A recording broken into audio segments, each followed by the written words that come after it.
अस्सलाम वालेकुम। इस वीडियो में मैं जो टिश्यू रिपेयर होता है वो पढ़ाऊँगा। ये मैं जो आखिरी पार्ट है इन्फ्लेमेशन का, तो उसको पहले क्योंकि हमने जो पिछली वीडियो थी उसमें हमने सारी इन्फ्लेमेशन कर ली थी।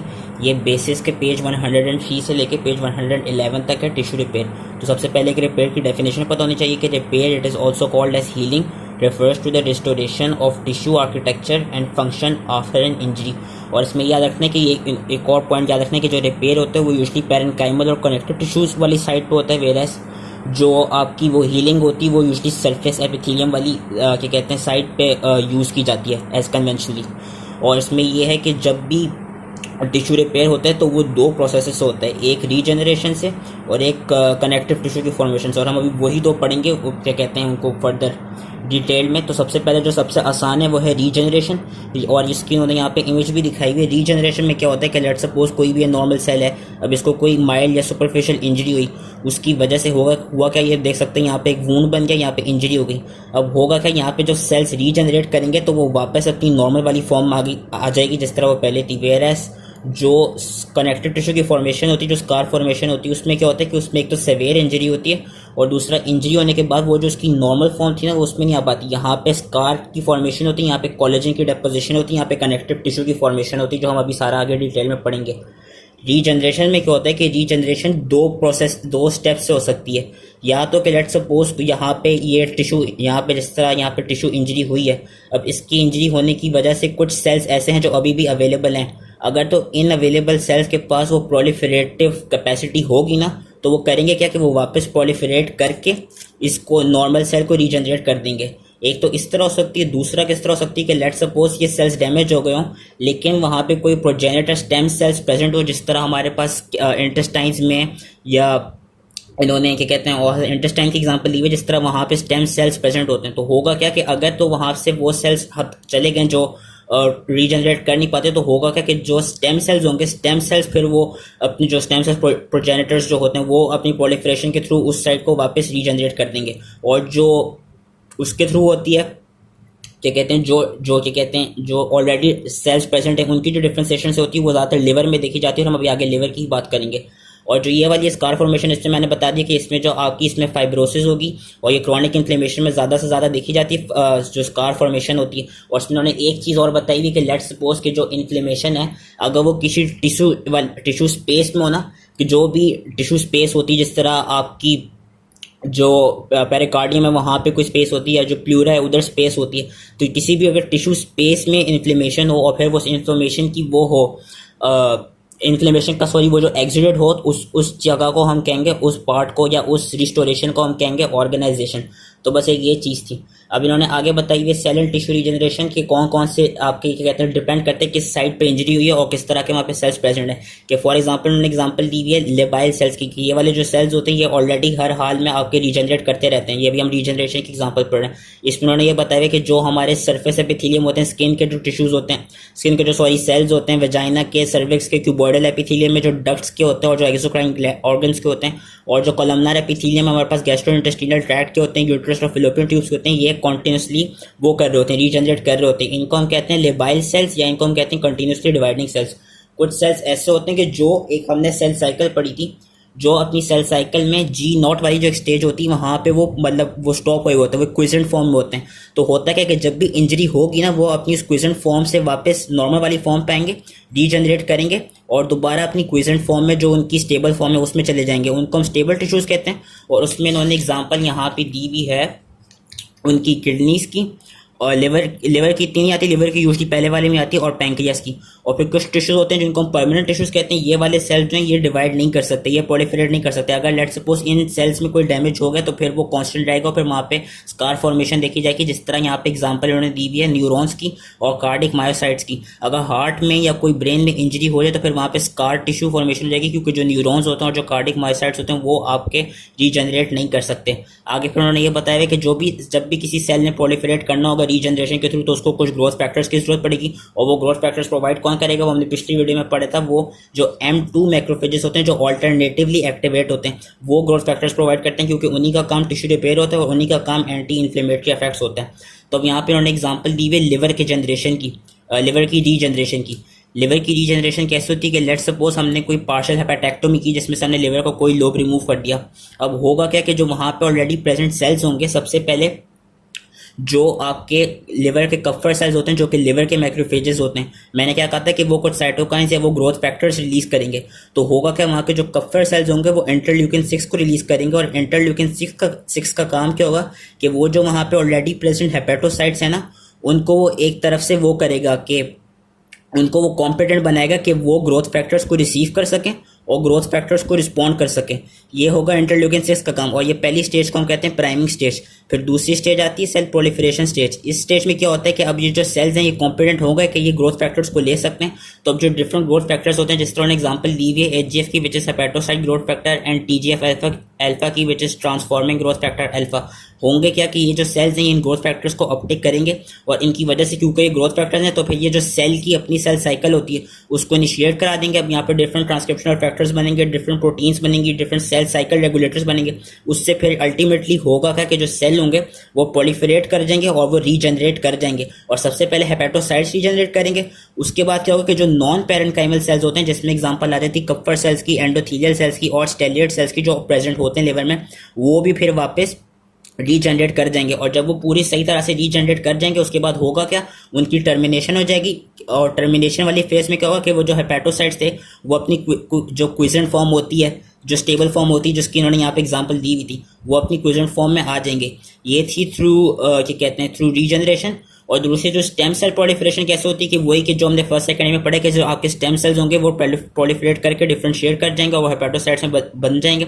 और ये जो स्टेम सेल्स होते हैं यूजली प्रेजेंट कहाँ होते हैं, ये लिवर के अंदर कैनाल्स ऑफ हेयरिंग में यूजली प्रेजेंट होते हैं, जहाँ पे बाइल कैनालिकुलर जो होती है वो लार्जर बाइल डक्ट के साथ जाके कनेक्ट करती है। तो ये थी पूरी रीजनरेशन। अब हम आते हैं repair bye connective tissue deposition के। लेट्स सपोज कि कोई ऐसी इंजरी हुई है जिसकी वजह से आप सेल जो है वो प्रोलिफरेट नहीं कर पा रहे, या किसी ऐसी जगह पे इंजरी हुई है जिस जगह आपके स्टेम सेल्स प्रेजेंट ना हो, तो वहाँ पे होगा क्या, वहाँ पे स्कार फॉर्मेशन होगी, जो कि उन्होंने यहाँ पे दिखाई भी है कि ये एक वो ही है इंजरी हुई है। उसके बाद अच्छा इसके जो स्कार फॉर्मेशन होती है उसके टोटल 3 स्टेप्स होते हैं जो कि याद रख लें।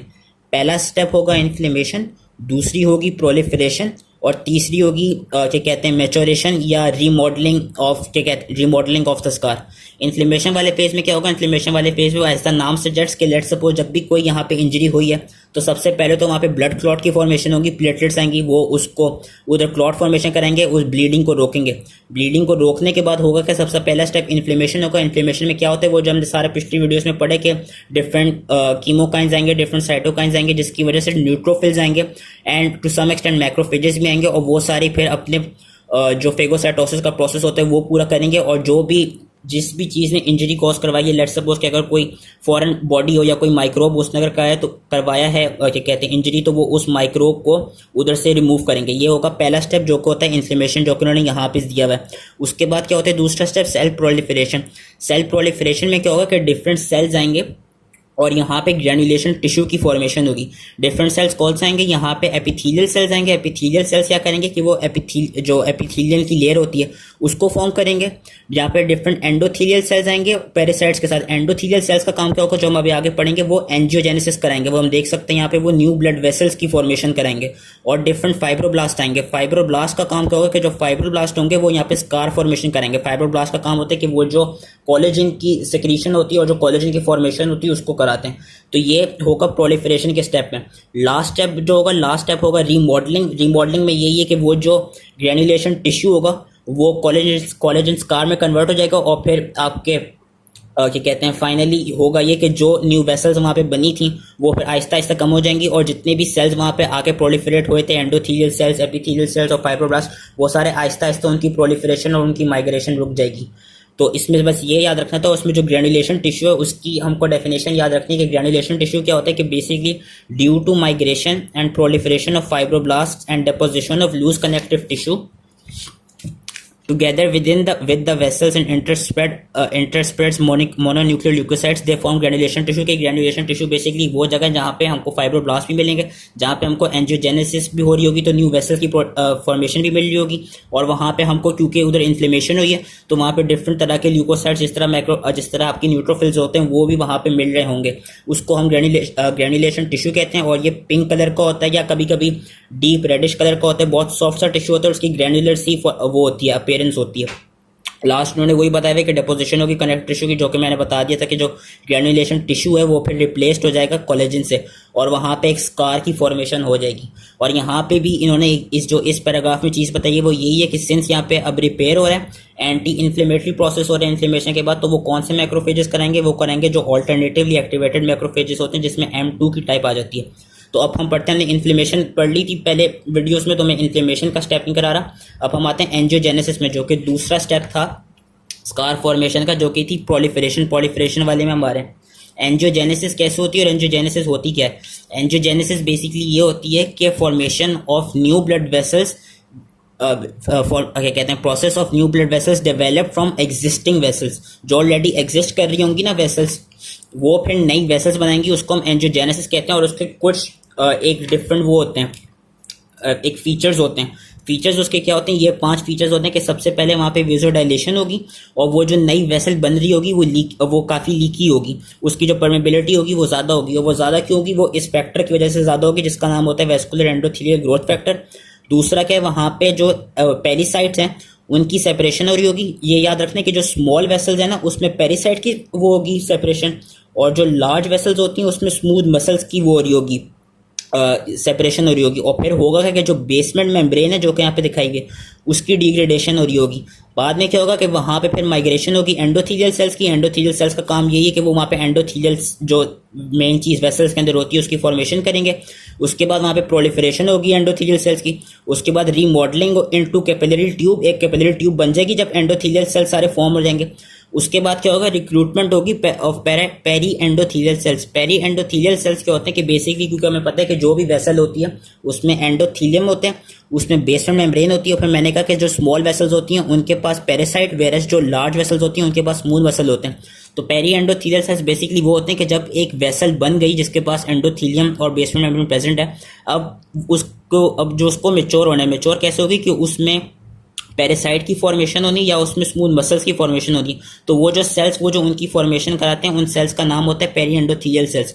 और लास्टली जब पूरी एक ये मैच्योर वेसल बन गई उसके बाद क्या होगा? उसके बाद हमारे पास सेपरेशन हो जाएगी एंडोथीलियल प्रोलिफरेशन की, क्योंकि अब वेसल बन गई है, हमें इन सेल्स की फर्दर जरूरत नहीं है, तो हम इनको फर्दर प्रोलिफरेट नहीं करेंगे और इनकी हम फर्दर माइग्रेशन नहीं करा रहे होंगे।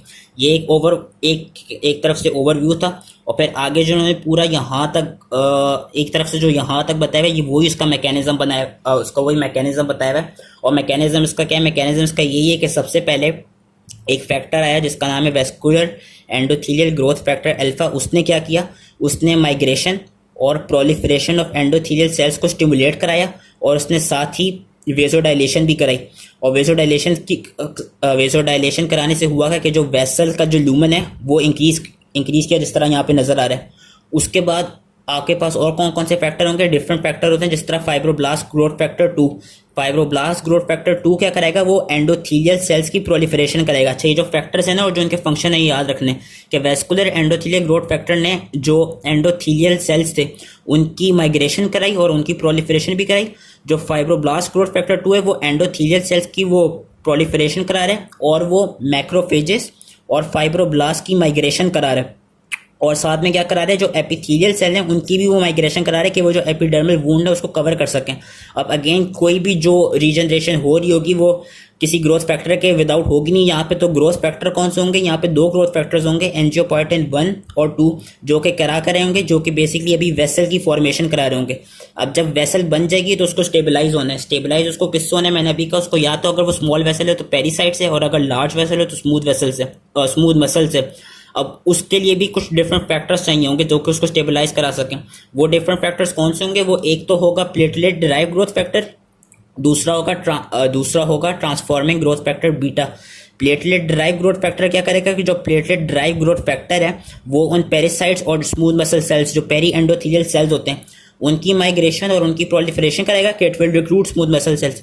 वेयर एज जब वो रिक्रूट हो जाएंगे और जब वो एक नॉर्मल न्यू ब्लड वेसल बना देंगे तो उसके बाद क्या होगा कि जो ट्रांसफॉर्मिंग ग्रोथ फैक्टर बीटा है ना, क्योंकि अब उनका काम हो गया तो वो जितने भी एंडोथीलियल सेल्स जो प्रोलिफरेट हुए थे और जो माइग्रेट किए थे उनकी वो सप्रेशन करा देगा।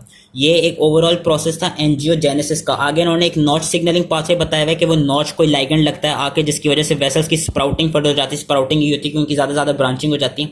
इसमें कोई इतनी खास चीज़ याद रखने की है नहीं। इसमें भी यही है कि जो जो नॉच लाइगेंड की वो करा रहा है, एक्सप्रेशन जो स्टिमुलेट करा रहा है, उसमें वेस्कुलर एंडोथेलियल ग्रोथ फैक्टर का ही काम है।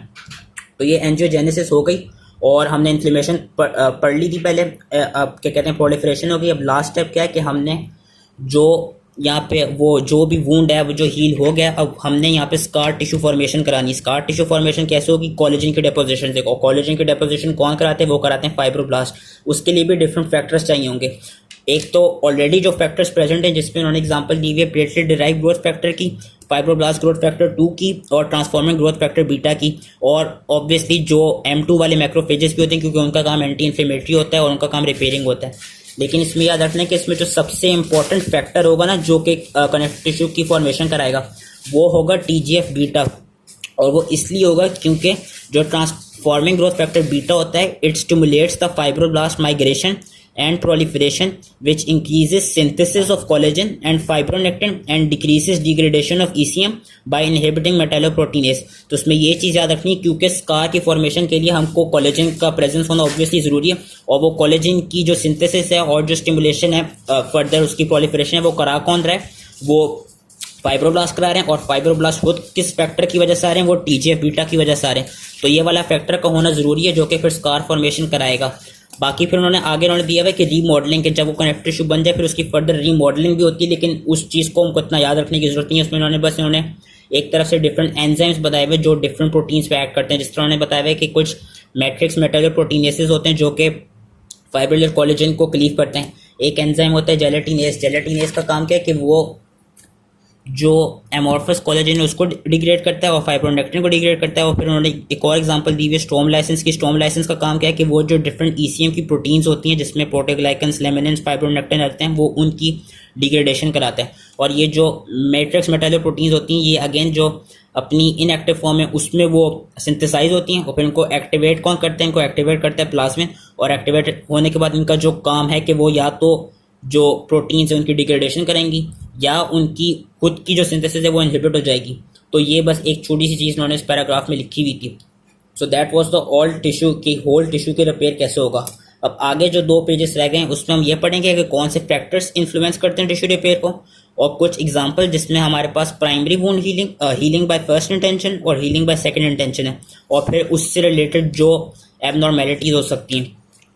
तो अब फैक्टर्स सबसे आसान है कि कौन से फैक्टर्स जो टिश्यू रिपेयर है उसको इन्फ्लुएंस करेंगे। उसमें सबसे इंपॉर्टेंट है इन्फेक्शन। अगर इन्फेक्शन होगा तो ऑब्वियसली जाहिर सी बात है कि जो आपकी वुंड हीलिंग होगी वो ज़्यादा डिलेड होगी। इन्फेक्शन नहीं होगा तो फिर प्रोलॉन्ग नहीं होगी। डायबिटीज़ इंपॉर्टेंट है क्योंकि डायबिटीज़ में भी जो वुंड हीलिंग होती है वो नॉर्मल नहीं होती। न्यूट्रिशनल स्टेटस इंपॉर्टेंट है। अगर आपकी न्यूट्रिशन सही नहीं होगी तो अगेन आपकी जो वुंड हीलिंग है वो नॉर्मल नहीं होगी और अगर आपकी न्यूट्रिशन स्टेटस नॉर्मल है तो वो वुंड हीलिंग नॉर्मल हो जाएगी। फिर ग्लूकोकॉर्टिकॉइड जो सबसे इंपॉर्टेंट है और वो सबसे इंपॉर्टेंट क्यों है क्योंकि ये करता क्या है, ये जो TGF बीटा होता है इसकी सिंथेसिस को इनहिबिट कर देता है। और मैंने अभी कहा था अगर TGF बीटा नहीं होगा तो उसकी वजह से होगा कि जो फाइब्रोब्लास्ट होंगे वो अपना वो प्रोलिफरेट और वो माइग्रेट नहीं कर पाएंगे। और जब आपके पास फाइब्रोब्लास्ट ही प्रोलिफरेट और माइग्रेट नहीं कर पाएंगे तो उसकी वजह से होगा कि जो कोलेजन है उसकी सिंथेसिस नहीं हो पाएगी जिसकी वजह से स्कार फॉर्मेशन नहीं हो पाएगी। तो ये वाला याद रखना कि ग्लूकोकॉर्टिकॉइड्स भी अगर कोई पेशेंट स्टीरॉइड्स ले रहा हो तो उसकी जो वुंड हीलिंग होगी वो अफेक्ट करेगी। फिर आपके कुछ मैकेनिकल फैक्टर्स आ जाते हैं, डिफरेंट फॉरेन बॉडीज आ जाती हैं, पुअर परफ्यूजन आ जाती है कि डिफरेंट डिजीज में जिस तरह थीरोस्क्लेरोसिस हो गई या डायबिटीज़ हो गई या वेरिकोज वेन्स हो गई। Type and extent of tissue injury आ जाता है और लोकेशन ऑफ इंजरी आ जाती है। आगे है examples of tissue repair and fibrosis. Example में क्या है, healing by first intention and healing by second intention. वही चीज़ है जो अभी मैंने पिछली जो कहते हैं थोड़ी देर पहले जो सारी स्टोरी बोली उसी तरह हो रही होगी। बस हमको वो याद रखना है कि किस टाइम पीरियड में कौन कौन से सेल्स आएंगे वो अपना फंक्शन करेंगे। कि हीलिंग बाय फर्स्ट इंटेंशन क्या होती है कि लेट सपोज कोई भी आपने वो किया सर्जिकल कोई क्लीन अनइन्फेक्टेड सर्जिकल इंसिजन किया और उसके बाद उसको सूचर कर दिया तो वहाँ पे वो जो वूंड की हीलिंग होगी ना और जो सिर्फ एपिथेलियल सरफेस पे जो होती है, ये याद रखना कि जो वूंड हीलिंग होती है फर्स्ट इंटेंशन से वो it only involves the epithelial layer and the principal mechanism of repair is epithelial regeneration. कि जब भी क्लीन अनइन्फेक्टेड सर्जिकल इंसिजन होगी और फिर उसकी सूचरिंग हो जाएगी तो वहाँ पे जो वूंड हीलिंग होगी वो या तो हीलिंग बाय फर्स्ट इंटेंशन होगी या हीलिंग बाय सेकंड इंटेंशन होगी डिपेंडिंग अपॉन कुछ फैक्टर्स जो कि मैं अभी बताऊंगा। और हीलिंग बाय फर्स्ट इंटेंशन और हीलिंग बाय सेकंड इंटेंशन दोनों में होगा क्या कि सबसे पहले अगेन दोनों में हम देख सकते हैं इंजरी हुई है तो सबसे पहले वहाँ पे प्लेटलेट्स आएंगे और वो ब्लड क्लॉट बनाएंगे। ब्लड क्लॉट बनने के बाद 24 घंटे ब्लड क्लॉट बनने के 24 घंटे बाद क्या होगा जो उन्होंने यहाँ पे लिखा हुआ है कि वहाँ पे हम देख सकते हैं न्यूट्रोफिल्स ज़्यादा से ज़्यादा आएंगे और वो क्या कहते हैं उस जगह को इन्फिल्ट्रेट करेंगे। उसके बाद फिर 3 डेज बाद क्या होगा कि वो जो न्यूट्रोफिल्स होंगे वो फिर एक तरह से रिप्लेस्ड हो जाएंगे और वहाँ पे न्यूट्रोफिल्स के बजाय मैक्रोफेजेस ज़्यादा से ज़्यादा आने लग जाएंगे और कुछ ग्रैन्युलेशन टिश्यू जो हमने अभी पीछे पढ़ा है ग्रैन्युलेशन टिश्यू की फॉर्मेशन होने लग जाएगी। फिर 5th डे में क्या होगा कि वो जो न्यू वेस्कुलराइजेशन होती है वो अपनी पीक पे होगी। सबसे ज़्यादा जो जगह होगी जिस तरह उन्होंने यहाँ पे दिखाया हुआ है वो ग्रैन्युलेशन टिश्यू ने घेरी हुई होगी। और होगा ये कि जो नई वेसल्स बन रही होंगी वो मैंने अभी कहा था वो लीकी होंगी, उसकी वजह से कुछ प्लाज्मा प्रोटीन्स जो एक्स्ट्रा वेस्कुलर स्पेस है वहाँ पे वो करी होगी एक्यूमुलेट करी होगी। और वहाँ पे क्योंकि अभी ग्रैन्युलेशन टिश्यू बन रहा है और न्यूवेस्कुलराइजेशन अपनी पीक पे तो वहाँ पे ज़्यादा से ज़्यादा फाइब्रोब्लास्ट आ रहे होंगे एंड ज़्यादा से ज़्यादा वहाँ पे माइक्रोफेजेस अवेलेबल होंगे। फिर ड्यूरिंग 2nd वीक क्या होगा कि अगेन जो कोलेजन की सिंथेसिस है वो सबसे ज़्यादा उसकी जो सिंथेसिस है वो कंपेयर टू इट्स डिग्रेडेशन ज़्यादा होगी। And by the end of 1st month क्या होगा कि वहाँ पे जो स्कार की फॉर्मेशन है वो थोड़ी बनने लग जाएगी, जो कि उन्होंने यहाँ पे ज़रा ज़्यादा प्रोमिनेंट दिखाई हुई है, लेकिन यहाँ पे वीडियो में सही से नजर नहीं आ रहा। यहाँ पे भी स्कार की फॉर्मेशन हुई हुई है, जो फाइब्रोसिस है वो हुई हुई है, ये हो जाएगी by the end of 1st month. और एक और चीज़ याद रखनी है कि जो वूंड की स्ट्रेंथ होती है ना वो कभी भी नॉर्मल 100% में नहीं जाती, वो सिर्फ मैक्सिमम 70 to 80% में जाती है। और वो जाती कब तक है, जब वो अपना जो वूंड की हीलिंग है वो 3rd मंथ तक पहुंच जाए कि wound strength reaches approximately 70 to 80% of normal by 3 months but usually does not substantially improve beyond that point. ये चीज़ याद रखनी है। अब जो हीलिंग है बाय 1st इंटेंशन और 2nd इंटेंशन, इनमें डिफरेंसेस क्या है? एक तो इनमें डिफरेंसेस देख के नजर आ रहा है कि जो हीलिंग बाय 2nd इंटेंशन है उसमें वो जो वूंड का साइज होगा वो काफ़ी बड़ा होगा, जिसकी वजह से इसमें जो ग्रैन्युलेशन टिश्यू का साइज होगा वो भी काफ़ी बड़ा होगा। और जो इसमें इन्फ्लेमेशन होगी वो हमको ज़्यादा रिकग्नाइजेबल मिलेगी और इसमें जो सेलुलर डेब्री होगी वो भी सबसे ज़्यादा होगी। और इसमें एक और चीज़ जो यहाँ पे दिखाई गई, इस वाली जो हीलिंग बाय 2nd इंटेंशन होती है उसमें मेन डिफरेंस ये है कि उसमें हमको स्कार की कॉन्ट्रैक्शन मिलती है, वूंड कॉन्ट्रैक्शन मिलती है, जो कि उन्होंने यहाँ पे बताया हुआ वही चीज़ बताई हुई कि जो सेकेंडरी इंटेंशन होती है उसमें तो वूंड का जो साइज़ होता है वो काफ़ी लार्ज होता है, जिसकी वजह से वहाँ पे ज़्यादा एक्सुडेट होगा, ज़्यादा इन्फ्लेमेशन होगी, ज़्यादा नेक्रोटिक डेब्री होगी, ज़्यादा फाइब्रिन होगी। और जब ज़्यादा वूंड होगा तो ज़्यादा बड़ा ग्रैन्युलेशन टिश्यू होगा और होगा क्या कि वहाँ पे वूंड कॉन्ट्रैक्शन देखी जाती है। वूंड कॉन्ट्रैक्शन कराता कौन है? वूंड कॉन्ट्रैक्शन कराते हैं मायोफाइब्रोब्लास्ट। और एक और पॉइंट जो मैं बताना भूल गया कि जो सेकेंडरी हीलिंग, जो सेकेंडरी इंटेंशन से हीलिंग होगी उसमें होगा ये कि सबसे पहले वहाँ पे कोलेजन के टाइप 3 फाइबर्स डिपॉजिट होंगे और कोलेजन टाइप 3 के बाद वहाँ पे 2 वीक्स बाद टाइप 1 कोलेजन फाइबर्स आएंगे। और एक और चीज़ जो उन्होंने इस किताब में दी हुई नहीं है वो ये है कि जो हीलिंग बाय 1st इंटेंशन होती है ना वो कंटिन्यूस होती है, वेरेस जो हीलिंग बाय 2nd इंटेंशन होती है वो डिस्टर्प्टेड होती है। मतलब देयर इज अ चांस कि इसमें कोई इन्फेक्शन आ सकता है कि लेट सपोज तुम्हारे पास 2 पेशेंट आए जिनको एक्यूट अपेंडिसाइटिस हो और उनको सर्जरी की ज़रूरत हो और उन्होंने सर्जरी परफॉर्म कर दी और फिर उनमें इंसिजन कर दी। अब एक बंदे में नॉर्मल, जिधर हमने इंसिजन किया था नॉर्मल वूंड हीलिंग होगी तो उसको हम कहेंगे हीलिंग बाय 1st इंटेंशन। दूसरे बंदे में क्या हुआ कि वो 2 दिन बाद फिर आगे जो उसकी जिधर हमने इंसिजन की थी वहाँ पे पस पड़ने लग गई, मतलब वहाँ पे इन्फेक्शन हो गया, तो हम उसको दोबारा खोलेंगे और फिर दोबारा इंसाइज करेंगे। तो वहाँ पे जो हीलिंग होगी ना वो हीलिंग होगी हीलिंग बाय सेकेंडरी इंटेंशन। ये एक चीज़ याद रखनी थी जो कि इस किताब में नहीं दी हुई। लास्टली जो इस पूरे चैप्टर का आखिरी चीज़ है वो ये है कि इसमें abnormalities and tissue repair. Abnormalities क्या मिल सकती हैं हमें? एक तो अल्सर्स मिल सकते हैं वो जिसमें उन्होंने डिफरेंट तरह की इमेजेस दी हुई हैं, या तो वीनस अल्सर या आर्टीरियल अल्सर, या कुछ अल्सर जो हमें डायबिटीज़ में मिलते हैं जो कि यूजली फुट पे प्रेजेंट होते हैं, और कुछ प्रेशर सोल्स जो कि अगेन हमको वो एरिया जो क्या कहते हैं आपका पार्ट एरिया ऑफ स्किन उधर छाला बनो जो कि एक तरफ से बोन से वो हो इन कांटेक्ट हो या बोन से इन कंप्रेस्ड हो, उस जगह पे प्रेशर सोर्स बन जाते हैं। जिस तरह उन्होंने यहाँ पे दिखाया है कि pressure sores are areas of skin ulceration and necrosis of underlying tissues caused by prolong compression of tissue against a bone. और ये यूजली किन पेशेंट्स में देखे जाते हैं वो उन्होंने लिखा हुआ है। और इनकी भी जो Venus leg ulcers, arterial ulcer और डायबिटिक अल्सर्स हैं वो किन पेशेंट्स में देखे जाते हैं और किन कॉजेज की वजह से देखे जाते हैं वो बस याद कर लेना। वीनस में याद रख लेना कि ज़्यादातर वेरिकोस वेन्स में देखे जाते हैं, आर्टीरियल वाले में अगेन डायबिटीज़ और एथेरोस्क्लेरोसिस है, और डायबिटिक में अगेन वही डायबिटीज़ की कॉज ही है। और जो लास्ट चीज़ है एक्सेसिव स्कारिंग। एक्सेसिव स्कारिंग की वजह से 2 चीज़ें होती हैं, या तो हाइपरट्रॉफिड स्कार या कीलॉइड फॉर्मेशन। अब दोनों में फ़र्क क्या है? दोनों में फ़र्क ये है कि एक तो वहाँ पे excessive scarring as the name suggest कि वहाँ पे एक्सेसिव स्कार प्रोड्यूस हो रहा है। हाइपरट्रॉफिक स्कार ये होगा कि जो उसकी जो वूंड की मार्जिन थी ना जिस तरह यहाँ दिखाई हैं वो सिर्फ वहाँ तक ही रिमेन रहेगा और वो ओवर टाइम रिग्रेस कर जाएगा। मतलब वहाँ पे एक्सेसिव स्कारिंग होगी लेकिन वो ओवर टाइम रिग्रेस कर जाएगी और वो सिर्फ within the margin within the boundaries ही रहेगी। कीलॉइड फॉर्मेशन में क्या होगा कि वो जो वूंड की हीलिंग होगी एक तो वो एक्सेसिवली जो बाउंड्री है उससे ज़्यादा ग्रो कर जाएगी, और दूसरा ये रेजोल्यूट नहीं करेगी। ये वाली जो है ये तो रेजोल्यूट कर जाएंगी, लेकिन जो कीलॉइड फॉर्मेशन होंगी ना, जो इस तरह के कीलॉइड्स बन रहे हैं, ये फिर वापस रिग्रेस नहीं करेंगे। तो बस यही इनमें एक मेन डिफरेंस था जो उन्होंने यहाँ पे भी लिखा हुआ है कि hypertrophic scar they tend to regress over several months, और जो स्कार होता है वो क्या कहते हैं अकोमोडेशन में give rise to scar often grows rapidly contain कि हाँ ये उन्होंने बताया हुआ है कि if the scar tissue grows beyond the boundaries of original wound and does not regress it is called keloid. Last आपका आ जाता है एक्सुबरेंट ग्रैनुलेशन। एक्सुबरेंट ग्रैनुलेशन में बेसिकली ये होता है कि जो जिधर वुंड हुआ है ना वहाँ पे जो ग्रैनुलेशन टिश्यू होगा वो इतना बड़ा हो जाएगा कि वो जो एपिथेलियल सेल्स होंगे उनकी फॉर्मेशन को रोक देगा, तो उसकी वजह से वहाँ पे री एपिथेलियाइजेशन नहीं हो पाएगी। कि exuberant granulation is another deviation wound healing consist of formation of excessive amount of granulation tissue which produces above level of surrounding skin and blocks re-epithelialization। and last thing is contracture। contracture क्या होता है कि हमने पढ़ा था कि जो secondary intention होती है उसमें स्कार की कॉन्ट्रैक्शन होती है। लेट्स सपोज कि अगर ये बहुत एक्सेसिव कॉन्ट्रैक्शन हो जाए तो हम उस कंडीशन को कहेंगे कॉन्ट्रैक्चर, और यूजली आपकी पाम्स में और सोल्स में देखी जाती है। और उससे होता क्या है कि जब बहुत ज़्यादा कॉन्ट्रैक्चर होगा तो उसकी वजह से जो आपकी मूवमेंट ऑफ जॉइंट्स होगी वो एक तरफ से अफेक्ट हो जाएगी, एक तरफ से वो कॉम्प्रोमाइज हो जाएगी, जो कि उन्होंने यहाँ पे लिखा है। तो दैट वाज इट, और इस तरह हमारा पूरा ये वाला चैप्टर ख़त्म हो गया। आई होप ये ईजिली समझ में आ गया हो, एंड थैंक यू।